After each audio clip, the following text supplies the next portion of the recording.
is telling. The first impetus for the Age of Discovery was not Europe's yearning for ties with Asia, as so many of us have been taught in grade school, but rather its centuries-old desire to forge trading ties with legendarily rich black societies hidden away somewhere in the heart of darkest West Africa. Iberia's most famous sailors cut their teeth not seeking routes to Asia, but rather plying the coastline of West Africa. This is where they perfected techniques of map-making and navigation, where Spain and Portugal experimented with improved ship designs, and where Columbus came to understand the functioning of Atlantic Ocean winds and currents well enough so that he would later be able to reach the western limits of the sea with a confidence that no European had previously had before him of being able to return home. Well before he mounted his expeditions on behalf of Spain, Columbus, an Italian from Genoa, had sailed to provision Europe's first large, fortified overseas outpost in the tropics at Elmina, in modern-day Ghana.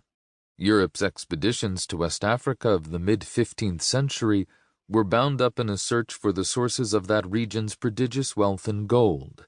Indeed, it was the huge trade in this precious metal discovered by the Portuguese in 1471 and secured by the building of the fort at Elmina in 1482 that helped fund da Gama's later mission of discovery to Asia.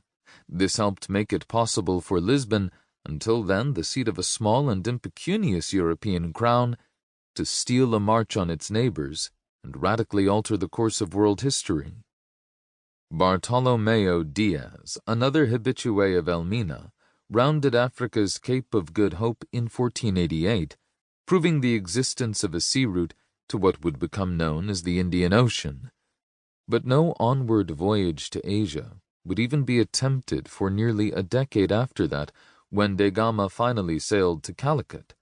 The teaching of history about this era of iconic discoveries is confoundingly silent, not only on that decade, but on the nearly 3 decades from the Portuguese arrival at Elmina until their landing in India. It was this moment, when Europe and what is nowadays styled sub-Saharan Africa came into permanent deep contact, that laid the foundations of the modern age. Although fundamental to understanding how today's world was built, this elision is merely one of numerous examples in a centuries-long process of diminishment, trivialization, and erasure of Africans and of people of African descent from the story of the modern world. A central aim of Born in Blackness is to restore key chapters like these to their proper place of prominence in our common narrative of modernity. Although often obscure, most of what is written here does not consist of freshly discovered information. In reality, history seldom works that way. Rather, siloed and piecemeal, the facts that I relate have been silenced or repeatedly swept into dark corners. Of central concern in this book is the deeply twinned and tragic history of Africa and Europe that began with geopolitical collisions in the 15th century.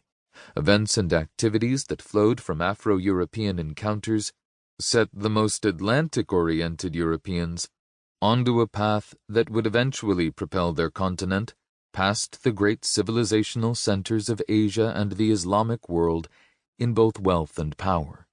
This ascension was not founded upon any innate or permanent European characteristics that produced superiority. To a degree that remains unrecognized, it was built on the foundation of Europe's economic and political relations with Africa.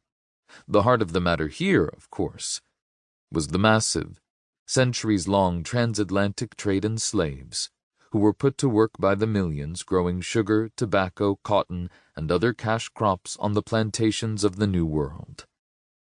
The long thread that leads us to the present began precisely in the elided decades mentioned earlier, when commercial linkages blossomed between Portugal and Africa, sending a newfound prosperity washing over what had previously been a marginal European country, a prosperity that would become the very mother's milk of modernity. It drove urbanization there on an unprecedented scale and created